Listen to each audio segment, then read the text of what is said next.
নমস্কার, আমি ডেইজি দেবনাথ, সহকারী শিক্ষক, দিনাজপুর সরকারি বালিকা উচ্চ বিদ্যালয়, দিনাজপুর।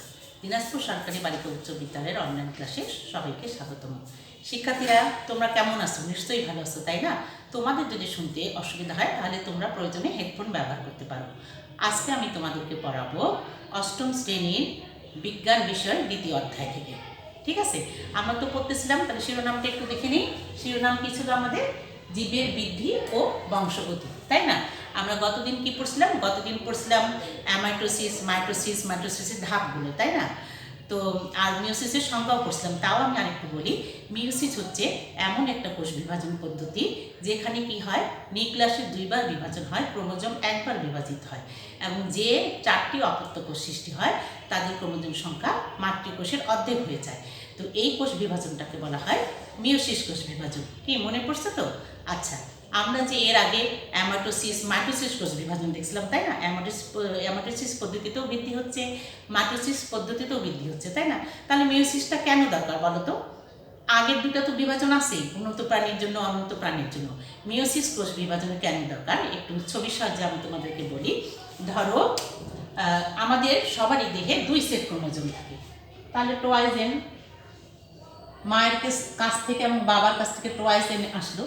এখান থেকে যে জাইগোটটা তৈরি হলো, 2 2 কত হয়ে গেলে হবে? তাহলে 4n। আবার ধরো, আবার 4n আবার জাইগোট তৈরি হলো, তাহলে কি হবে? 8n। কিন্তু আমাদের ক্রোমোজোম থাকা লাগবে টোয়াইস এন। তাহলে কি এটার প্রজাতির সঙ্গে এটার প্রজাতি মিলবে? মিলবে না। আসলে এই কারণেই কিন্তু আমাদের মিওসিস কোষ বিভাজনটা দরকার। মিওসিস কোষ বিভাজনে কি বললাম আমরা? যে ক্রোমোজোমটা অর্ধেক হয়ে যায়। এখন দেখো, যাদের দেহে 2 সেট ক্রোমোজোম থাকে, 2 সেট অর্থ টোয়াইস এন, এইটাকে বলা হয় ডিপ্লয়েড।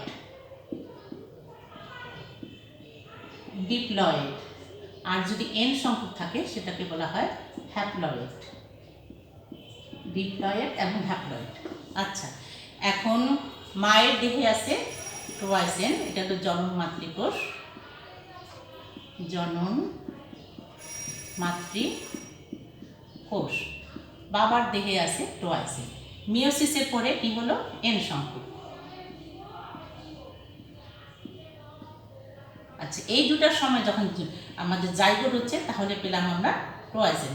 তাহলে দেখো, এর এই ক্রোমোজোম সংখ্যা সমান থাকলো না? এই জন্যই মূলত আমাদের এই কোষ বিভাজনটা দরকার।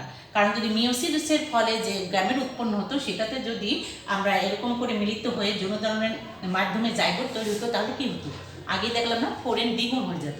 সেখানে কিন্তু প্রজাতির বিশুদ্ধতা রক্ষা হতো না। এই জন্যই আমাদের মিওসিস কোষ বিভাজনটা দরকার। তাহলে কি হবে? এখানে যে 4টা কোষ উৎপন্ন হবে, অর্ধেক হয়ে যাবে, তাহলে হবে এন সংখ্যক।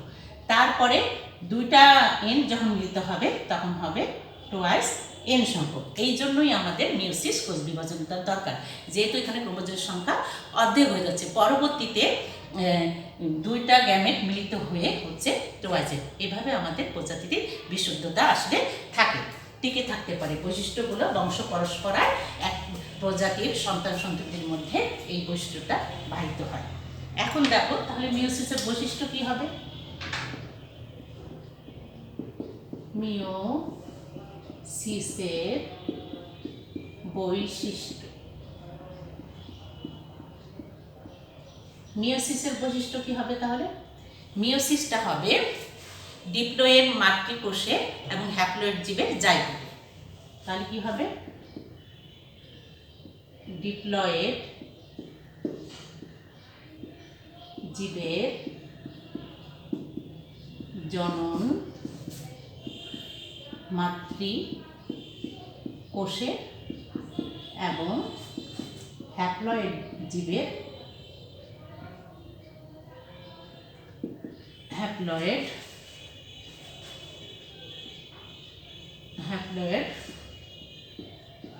জীবের জাইগোটে। দেখো, হ্যাপ্লয়েড জীবের জাইগোটে কেন হচ্ছে? এন সংখ্যক এবং এন সংখ্যক, এই দুটা থেকে জাইগোটে আসলো টোয়াইস এন। তাহলে কি প্রজাতির ধারাবাহিকতা থাকবে? থাকবে না। কিন্তু এখানে যখন মিওসিস হবে, তাহলে কি হবে? 4টা যে কোষ উৎপন্ন হবে, প্রত্যেকে হবে এন সংখ্যক। বোঝা গেছে? এই জন্যই হ্যাপ্লয়েড জীবের জাইগোট, এটা হলো জাইগোট। জাইগোটে গিয়ে এই বিভাজনটা হবে। আচ্ছা, আর এখানে কোষ উৎপন্ন হয় কিন্তু 4টি কোষ, 4টি কোষ। আমরা মিওসিস অ্যামাটোসিসে দেখছিলাম 2টা করে উৎপন্ন হয়, এখানে হবে 4টি কোষ উৎপন্ন হবে, 4টি কোষ উৎপন্ন হবে। ঠিক আছে, যে ডিপ্লয়েড যাবে জনকোষ হবে আর কোষ উৎপন্ন হবে 4টি। আর কি হবে এখানে, জনন মাতৃকোষের তুলনায়, জনন মাতৃকোষের তুলনায় গ্যামেট যে তৈরি হবে, গ্যামেট কোষে ক্রোমোজোমের সংখ্যা, ক্রোমোজোমের সংখ্যা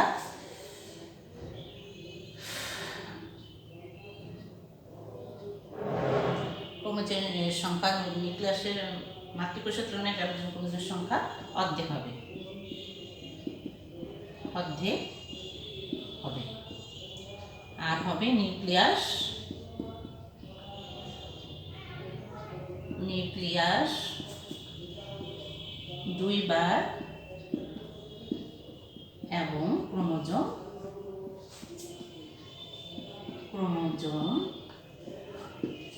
1 বার বিভাজিত হবে। ঠিক আছে, এই হলো আমাদের মিওসিসের বৈশিষ্ট্য, যে ডিপ্লয়েড জীবের জনন মাতৃকোষে এবং হ্যাপ্লয়েড জীবের জাইগোটে ঘটবে, 4টি কোষ উৎপন্ন হবে। জনন মাতৃকোষের তুলনায় গ্যামেট কোষে বা নতুন সদ্যজাত যে কোষগুলো উৎপন্ন হবে তার ক্রোমোজোমের সংখ্যা হবে, ক্রোমোজোমের সংখ্যা হবে অর্ধেক,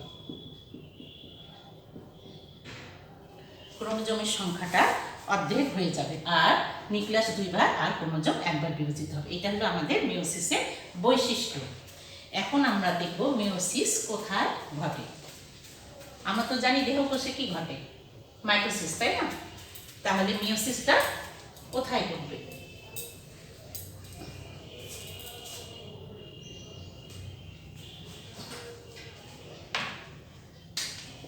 মিওসিস, মিওসিস কোথায় ঘটে?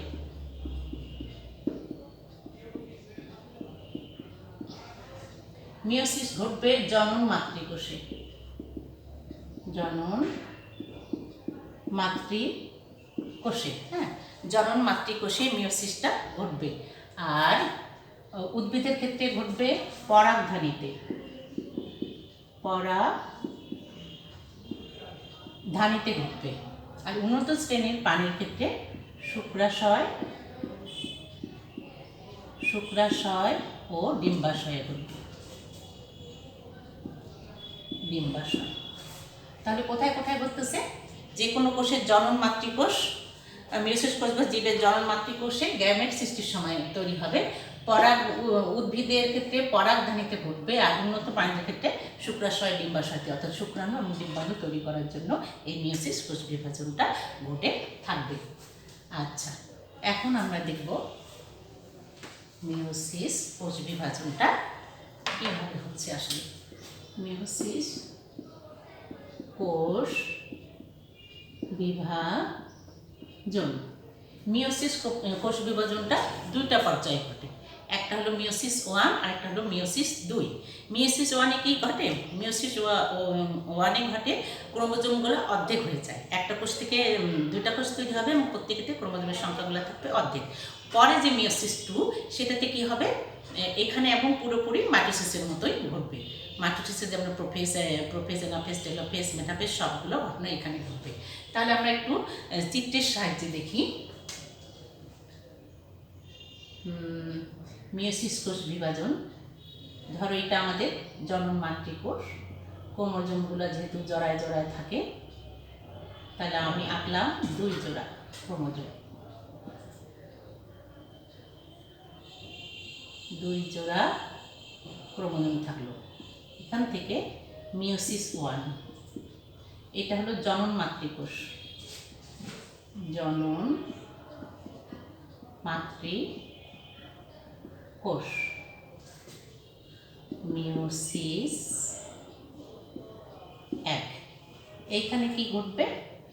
এখানে জাস্ট দুইটা কোষ উৎপন্ন হবে এবং প্রত্যেকের ক্রোমোজোম সংখ্যা কি হবে? মাতৃকোষে অর্ধেক হয়ে যাবে।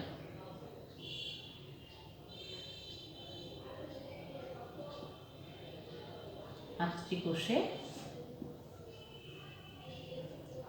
এই গেল। এরপর আসবে মিওসিস দুই। মিওসিস দুই, এখানে আবার চারটা কোষ উৎপন্ন হবে, দুইটা থেকে, এখান থেকে দুটা, এখান থেকে দুটা।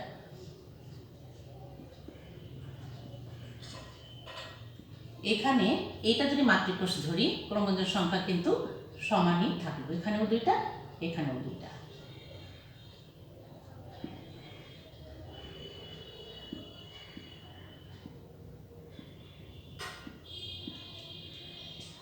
আচ্ছা, এই ছিল আমার জনন মাতৃকোষ, তাই না? এখানে ছিল আমাদের দুই জোড়া ক্রোমোজোম, এখানে এক জোড়া করে গেল মিওসিস একে, এবং মিওসিস দুইয়ে গিয়ে আমরা পেলাম চারটা কোষ এবং প্রত্যেকের ক্রোমোজোম সংখ্যা দুইটা দুইটা করে। এই পুরোটা মিলে কিন্তু মিওসিস কোষ বিভাজনটা। আর এই জন্যই মিওসিসকে কি বলা হয়? হ্রাসকৃত বিভাজন বলা হয়। তাহলে এখানে দেখো আমাদের ছিল টোয়াইস এন সংখ্যক ক্রোমোজোম, এখানে হলো এন সংখ্যক ক্রোমোজোম, এখানে যা প্রত্যেকটাই তৈরি হলো, প্রত্যেকটাতেই কিন্তু আমাদের এন সংখ্যক ক্রোমোজোম থাকবে। এখন যদি আমাদের যৌনের ফলে যে জায়গা উৎপন্ন হবে, তাহলে কি হবে? টোয়াইস এন সংখ্যক হবে না? এইটা ছিল আমাদের মিওসিস কোষ বিভাজন পদ্ধতি। আচ্ছা, এই গেল আমাদের জীবের বৃদ্ধির জন্য কোষ বিভাজন। হ্যাঁ, তারপরে আমাদের আরেকটা জিনিস কি ছিল? বংশগতি।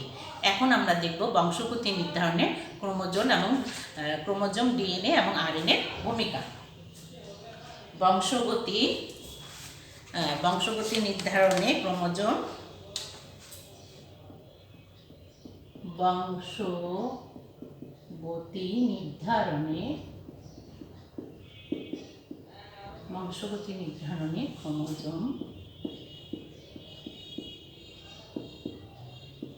ক্রোমোজোম ও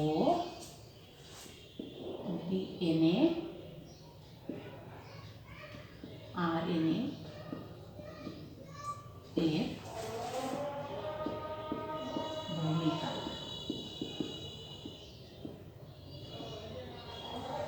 আচ্ছা,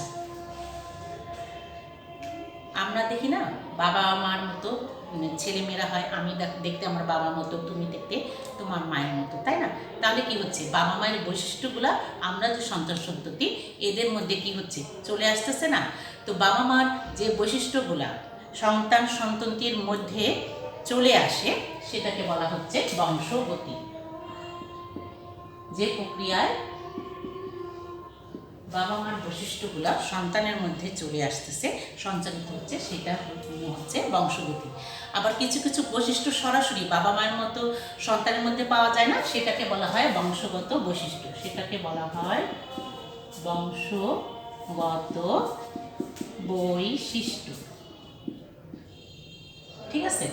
যে বৈশিষ্ট্যটা সরাসরি আসতেছে সেটাকে বলা হচ্ছে বংশগতি, আর যে বৈশিষ্ট্যটা আমরা দেখতে পাচ্ছি, বৈশিষ্ট্য সঞ্চালিত হওয়াটাকে বলছে বংশগতি, আর যে বৈশিষ্ট্যটা বাবা মার বৈশিষ্ট্য সরাসরি সন্তানের মধ্যে দেখতে পাচ্ছি, সেটাকে বলা হচ্ছে বংশগত বৈশিষ্ট্য। এখন এটা আগে বলতো যে এটা মানুষের কল্পনা, বংশগতি বৈশিষ্ট্যটা মানুষের মধ্যে কল্পনা, তাই না? কিন্তু বিজ্ঞানী গ্রেগর জোহান মেন্ডেল,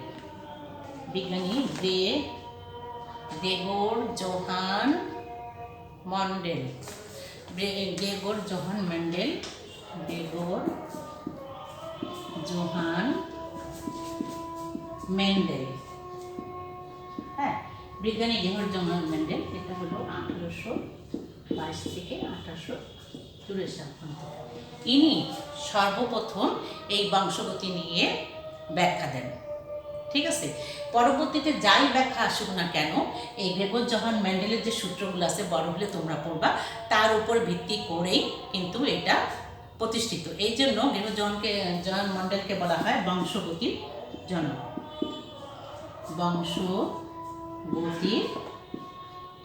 জনক বলা হয়, ঠিক আছে।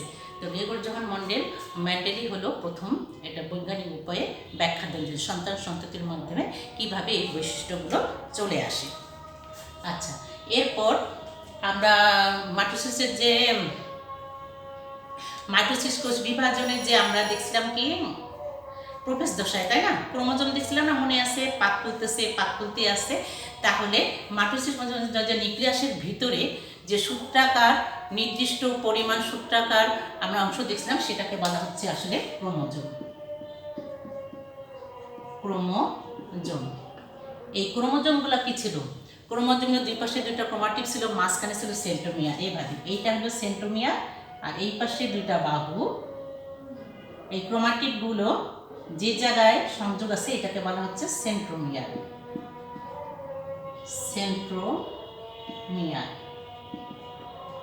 আর এই দুটাকে বলা হচ্ছে ক্রোমাটিড। ঠিক আছে। এই ক্রোমোজোমের মধ্যে থাকে ডিএনএ আর আরএনএ, ঠিক আছে।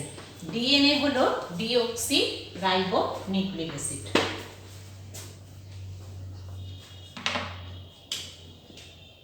ডিএনএ এটা হলো ডিঅক্সি রাইবো নিউক্লিক অ্যাসিড, আর আরএনএ হলো রাইবোনিউক্লিক অ্যাসিড। এই দুটা নিউক্লিক অ্যাসিড কিন্তু বংশগতির ক্ষেত্রে বিশাল ভূমিকা পালন করে। অর্থাৎ ক্রোমোজোমের মধ্যে থাকে ডিএনএ যে অংশটা আমাদের এই বৈশিষ্ট্যগুলো নির্ধারণ করে সেটাকে বলা হচ্ছে জিন। তো ক্রোমোজোমে থাকবে ডিএনএর মধ্যে থাকবে জিনের ফলেই কিন্তু এই জিনটাই বংশগতি বা বংশগত বৈশিষ্ট্য হিসাবে প্রকাশ পায়। আর যে ক্ষেত্রে ডিএনএ থাকে না সেক্ষেত্রে কিন্তু ডিএনএর কাজটা করে আরএনএ। এটা হলো টিএমভি, টোবাকো মোজাইক ভাইরাস। এখানে যেহেতু ডিএনএ থাকে না, ডিএনএর কাজটা এখানে করতেছে কিন্তু আরএনএ, ঠিক আছে। তাহলে আমরা কি দেখলাম? আবার ধরো এই যে জিনের মধ্যে যে বৈশিষ্ট্যের কথা বললাম, মানুষের চুলের রং, চোখের রং, গায়ের রং, এই বৈশিষ্ট্যগুলো আলাদা আলাদা জিন নির্ধারণ করতে পারবে। আবার একটা জিনই 2-3টা বৈশিষ্ট্যকে কি করতে পারে, নির্ধারণ করতে পারবে। আবার একটা বৈশিষ্ট্যের জন্য 2-3টা জিনও লাগতে পারে। একটা জিন কি করতে পারে, 3-4টা বৈশিষ্ট্য নির্ধারণ করতে পারে। আবার একটা বৈশিষ্ট্যের জন্য 3 থেকে 4টা জিনও এখানে কাজ করতে পারে। তাহলে দেখো, আমরা যে বলি তুমি বাবার মতো, আমি মায়ের মতো, এটা কি করতেছে? আমাদের বাবা মার শরীরে থাকা যে জিনগুলো, সেগুলোই কিন্তু আমাদের এই বংশগতিটা নির্ধারণে কাজ করতেছে। তাহলে কি হলো? মিওসিস কোষ বিভাজনের বংশগতি, এই মিওসিস কোষ বিভাজনের জন্যই কিন্তু বংশগতির ধারাটা অব্যাহত থাকে। আর ক্রোমোজোম বংশগতির ধারা অক্ষুণ্ণ রাখার জন্য এক্ষেত্রে কি আছে? ডিএনএ আছে, ডিএনএর মধ্যে জিন আছে। তাহলে কোষ বিভাজনের জিনকে সরাসরি মাতা পিতার বহনকারী বৈশিষ্ট্যটা সন্তান সন্ততির মধ্যে কিন্তু নিয়ে যায়। তাহলে আজকে আমরা কি দেখলাম শিক্ষার্থীরা? আমরা প্রথমে দেখলাম মিওসিস, তাই না? মিওসিস কোষ বিভাজনের কি হচ্ছে? ক্রোমোজোমগুলো অর্ধেক হয়ে যাচ্ছে। যখন একটা কোষ থেকে 4টা কোষ উৎপন্ন হচ্ছে, তাই না? একটা কোষ থেকে 4টা কোষ উৎপন্ন হওয়ার ফলে মাতৃকোষের তুলনায় গ্যামেট কোষ যেগুলো তৈরি হচ্ছে, ক্রোমোজোম অর্ধেক থাকতেছে। তারপরে তখন আমরা যখন মিলিত হচ্ছে বাবা এবং মায়ের, তখন কি হচ্ছে? আবার ক্রোমোজোম সংখ্যাটা সমান হচ্ছে। এই জন্যই মাইটোসিস কোষ বিভাজন থাকার ফলেও মিওসিস কোষ বিভাজনটা দরকার। আর তোমরা জানো আমাদের দেহে 2 সেট ক্রোমোজোম আছে, অর্থাৎ 23 জোড়া, 46টির মধ্যে 22 জোড়া বা 44টাকে বলা হয় অটোসোম।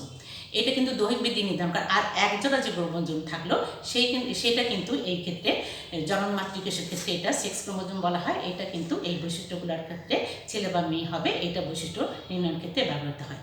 তারপর আমরা কি দেখলাম যে বংশগতির জনকগুলো গ্রেগর জোহান ম্যান্ডেল। এরপরে যতগুলো তথ্যই আবিষ্কৃত হোক না কেন, এই গ্রেগর জোহান ম্যান্ডেলের তথ্যের উপরেই ভিত্তি করে হয়। এই জন্য একে বলা হয় বংশগতির জনক।